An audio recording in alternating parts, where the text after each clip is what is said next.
Tuvot Daf Membet. Bonjour, aujourd'hui je suis intéressé de m'attarder sur une phrase qui a été ramenée dans notre Daf.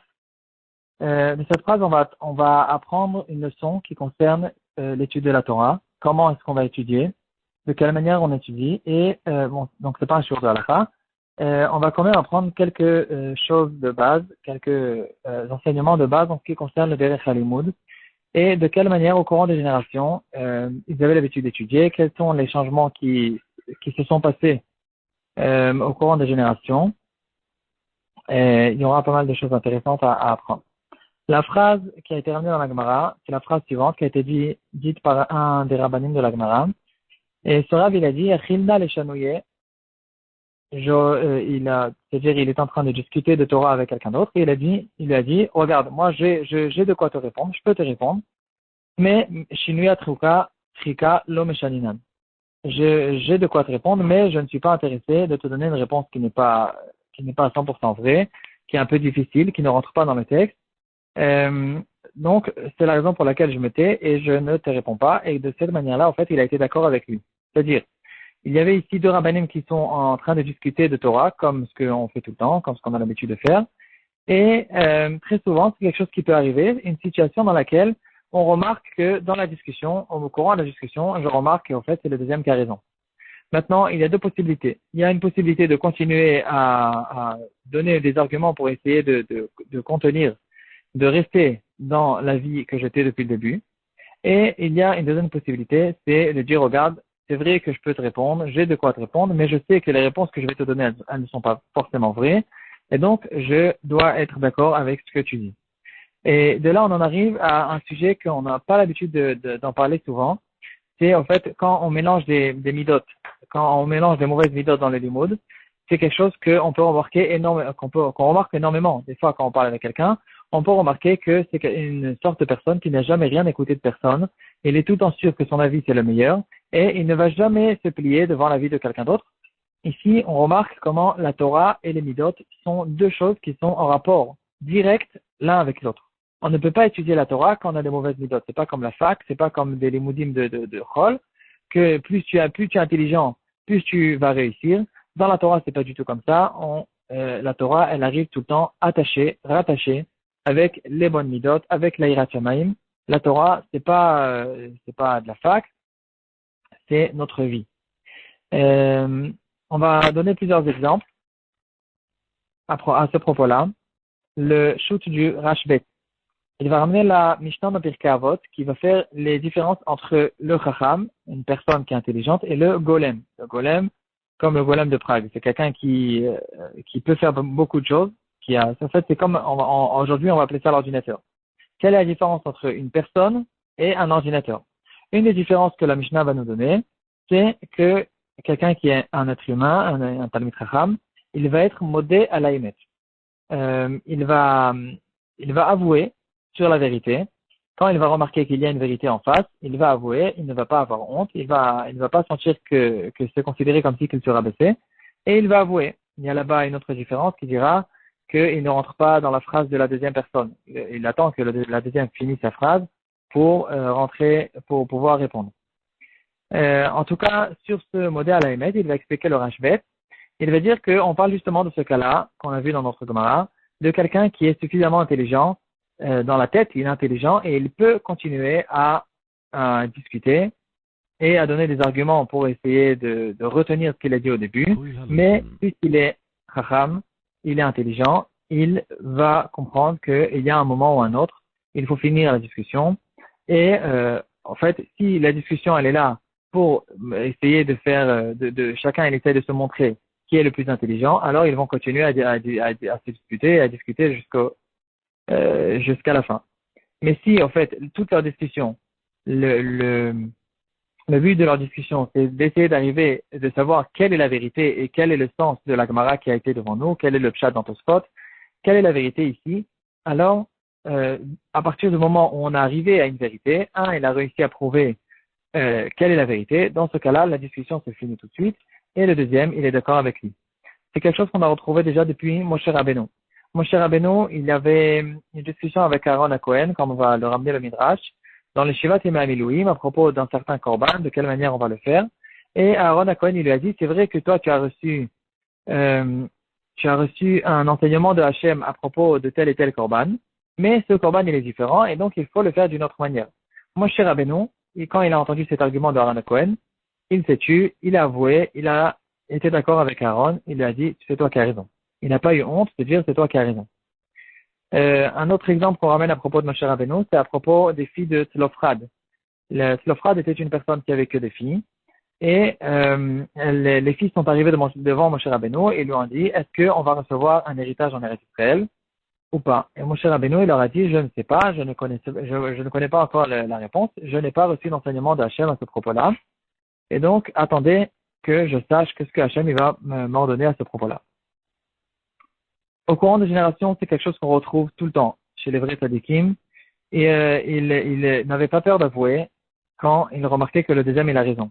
On retrouve au courant du chasse des dizaines de fois où c'est écrit Chazrou Bet Hillel Leorot qui devrait Bet Shammai, que Bet Hillel après qu'il y a eu une grande discussion entre Bet Shammai et Bet Hillel, finalement plus tard, quelques années plus tard, Bet Hillel ont commencé à être d'accord, ont été d'accord avec Bet Shammai, ils ont commencé à enseigner les enseignements de Bet Shammai à ce propos-là. On retrouve ça aussi à propos de Rabbi Akiva. Rabbi Akiva, il a avoué à Ben Asai, et Rabbi Akiva, il a avoué même à Rabbi Yehuda, qui était son élève. Dans Masechet Zvachim d'Afsadik Bet, on retrouve une phrase intéressante à propos de Rava, que Rava, il a donné un shiur devant sa yeshiva, et il est arrivé, un des élèves lui est arrivé après le shiur, il lui a posé une question, et Rava, il ne s'est pas gêné, il a tapé sur la bima, et ça peut être le lendemain peut-être, il a dit à tous les élèves, sachez que les choses que je vous ai dit hier, c'était une erreur, et donc j'avais une erreur, et maintenant faites attention que c'est pas vrai ce que je vous ai dit hier. Sur ça, il y a un Khatam Sofer très intéressant qui se trouve dans le Pirouche sur la Gemara, en Masechet Choulin d'Aftadik Zayin.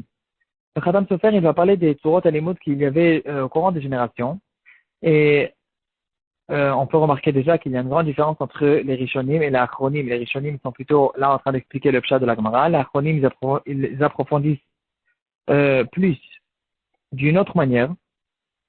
Ils essayent de faire des recherches avec des autres Gemarot, etc. Et c'est des choses en fait qui ont évalué au courant des générations. Maintenant, dans les yeshivot, depuis toujours il y avait des yeshivot. Dans les yeshivot aussi, il y a eu des grands changements à ce propos-là. Et du temps de la fin, c'est-à-dire dans la deuxième partie des Acharonim, il y a une nouvelle Tzurat Alimut qui a commencé à se répartir dans les yeshivot. C'était la Tzurat Alimut du Pilpul. On parle des yeshivot de l'Europe de l'Est. Dans les yeshivot des Sfaradim, c'est tout le temps été beaucoup plus pshat et la profondeur du pshat. Avec le Marsha et les Mefarshim qui sont très très pshat. Par contre, dans les yeshivot de l'Europe de l'Est, il y a une nouvelle sorte de Derech Halimut qui a commencé, c'est le Derech Halimut du Pilpul.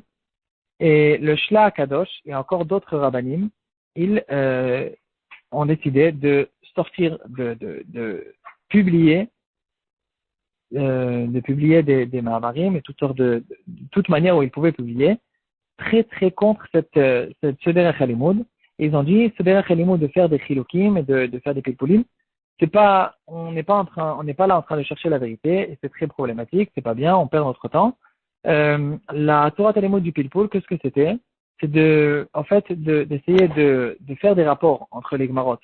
Il y a ici une Gemara et Rabbi Yochanan, il nous donne par exemple un enseignement. On essaie de comprendre quel est l'enseignement de Rabbi Yochanan, d'où il vient, et on dit, ici Rabbi Yochanan, il est le Shitato avec un Rabbi Yochanan qui se trouve dans une autre Gemara qui n'a strictement aucun rapport. Et on essaye de faire le rapport, c'est très très beau, c'est des vortimes qui sont très très beaux, mais c'est pas tout le temps la vérité. Le Khatam Sofer, il va essayer quand même de protéger cette Derech Halimud. Il va dire que c'est vrai qu'aujourd'hui, les Talmidim, les élèves, ils ont un peu abusé de cette chose-là, mais ça a commencé quand même avec quelque chose qui est bien. Parce que tout le temps, dans les Gemarot, déjà dans tout sport, on retrouve qu'on essaye de faire des rapports. On retrouve un enseignement, on demande pourquoi, autre part, cet enseignement, apparemment, il a été dit d'une autre manière, quelle est la différence entre ces deux cas, et on essaye de faire, en fait, des liens et des rapports, et des différences. Des rapports et des différences. Le Bet Yosef, dans la partie Oréda Seman Resh Membet, déjà, il va nous ramener cette chose-là, que tout le temps, quand on va trancher une halakha, de manière générale, quand on tranche une halakha, on n'a pas la halakha qui se trouve clairement dans la Gemara. C'est un nouveau cas qui a été relevé. On parle même pas, on parle avant les temps modernes où il y a toutes sortes de questions halakhiques qui se réveillent à cause des nouveaux cas, des nouvelles choses qui se sont réveillées à cause de toutes sortes de choses qui ont évalué de manière à cause de la modernité et du monde qui a changé. On parlait même avant ça. Tout le temps, quand il y a un cas qui arrive devant nous, c'est pas exactement le même cas, le même sujet, le même dîme qui a été ramené dans la Gemara. Donc en fait, nous on essaye de faire un rapport, de dire le cas qui est arrivé devant nous, ça ressemble à tel et tel cas qui a été ramené dans la Gemara, et donc la halakha sera la même que la halakha qui a été dans le cas qui a été ramené dans la Gemara, dans le cas X que la Gemara ramène. Et ici, il faut bien sûr savoir faire les différences et d'essayer d'approfondir quel est le cas qui a été ramené dans la Gemara, quel est le fond de ce cas, quel est le sens, quel est pourquoi la halakha a été donnée comme ça et comme ci, et pourquoi il est possible que dans notre cas, c'est différent à cause de A, B et C, et la halakha sera peut-être différente. Donc ça, c'est quelque chose que de toute façon, on est obligé de faire et qui existe. Le problème, c'est quand on essaye d'abuser de ces choses-là et on essaye de chercher des cas qui ne peuvent pas exister, de faire toutes sortes de chakirot qui n'ont aucune nafkamina, ou bien pire que ça, d'essayer de faire des pilpulim, des rapports, de dire ici, lui il est shitato, lui il n'est pas les shitato. Et ça, c'est quelque chose qu'il faut savoir où est la limite de ces choses-là. Et dans quel cas, en fait, on est oui obligé de faire ces différences. Le Khatam Sofer, il va nous ramener, il va nous dire qu'il y a comme un slogan qui tournait dans l'Europe de l'Est. Les gens, ils disaient gleich ou umgleich. C'est des mots en yiddish qu'il veut dire est-ce que ça ressemble ou ça ressemble pas. C'est-à-dire, quand on a un cas qui est arrivé devant nous, on va se poser la question est-ce que ça ressemble ou ça ressemble pas. On essaye de faire le rapport et les différences. Donc, ça a commencé comme ça avec les rabbanim, les rachei shivot qui ont fait des pilpulim, qui ont fait des shiurim devant les élèves.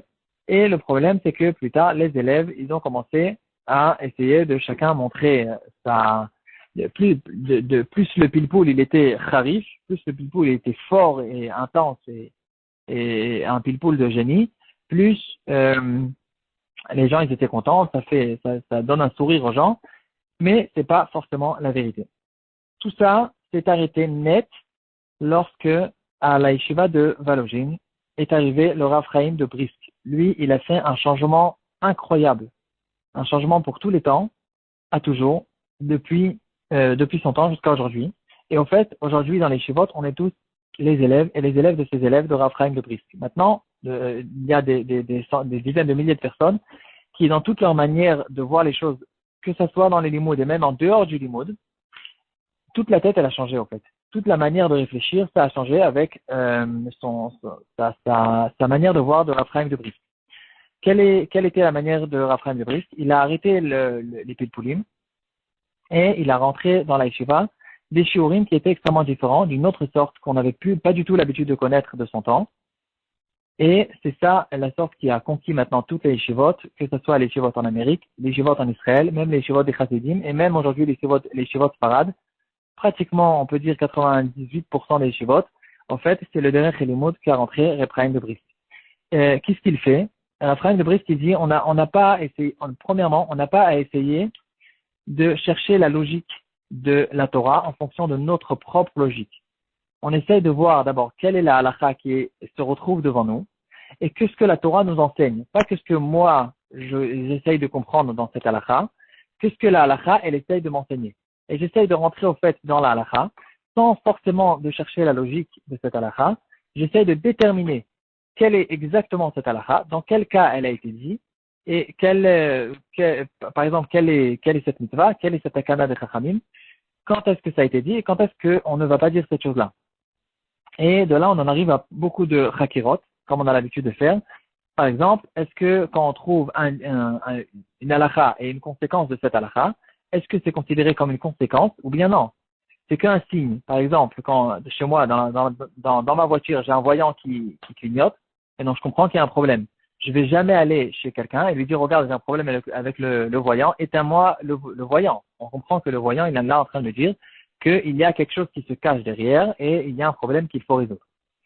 Il y a beaucoup de chakirot du genre de Reb Chaim, de Brisk, et c'est ça, en fait, dans la Torah Talmud qu'on fait au courant aujourd'hui dans les Shivot. essayer de déterminer qu'est-ce qu'on voit dans la Gemara, quels sont les halachot, quels sont les dinim, et en fonction de ça, de sortir toutes les nafkaminotes et de comprendre en fait dans le fond des choses, quelles sont les choses. Aujourd'hui, on est tous au fait des élèves, comme on a dit. Les yeshivot en Amérique, c'est en général les rabbinim des yeshivot les rashi yeshivot qui ont ouvert les yeshivot en Amérique il y a à peu près 100 ans. Rav Chaim de Brisk, il vivait il y a 150 ans à peu près. Il y a, ou même peut-être moins. Il est niftar il y a 110 ans, quelque chose comme ça. Et les yeshivot en Amérique, c'est les élèves de Reb Chaim. En fait, Reb Chaim, il avait plusieurs élèves qui sont en fait les rashi yeshivot, des sparim de base qu'on étudie aujourd'hui dans les yeshivot. Ses élèves, c'était Rav Shimon Shkop, c'était son premier élève quand Reb Chaim, il était encore jeune. Rav Shimon Shkop, son élève, son élève le plus célèbre, c'est Rav Shmuel Rozovsky. Rav Shmuel Rozovsky, c'est le Rosh Yeshiva de Ponovitch. Et aujourd'hui, il y a des dizaines de yeshivot qui sont en fait des filles de la yeshiva de Ponovitch. Le même genre d'études. Et en fait, c'est les élèves des élèves de Rav Shimon Shkop, qui était lui-même l'élève de Reb Chaim. Un autre élève de Reb Chaim de Brisk, c'était Rabbi Robert Leibovitch. Et lui, ses élèves à lui, de Rabbi Robert, ont été en Amérique. Il y en avait plusieurs. Et c'est eux qui ont ouvert le Olam HaTorah d'Amérique. Ça passe aussi toujours par Reb Chaim. Et en fait, on retrouve en fait un peu dans les quatre coins du monde, dans toutes les yeshivot, pratiquement, le Derech HaLimoud de Reb Chaim. Donc c'est pas pour rien, c'est des choses qui évoluent et c'est des choses qui bien sûr sont gardées par Hachem, de quelle manière on va étudier, chaque génération elle va donner sa manière de voir, sa manière de comprendre la Gemara et de comprendre l'étude.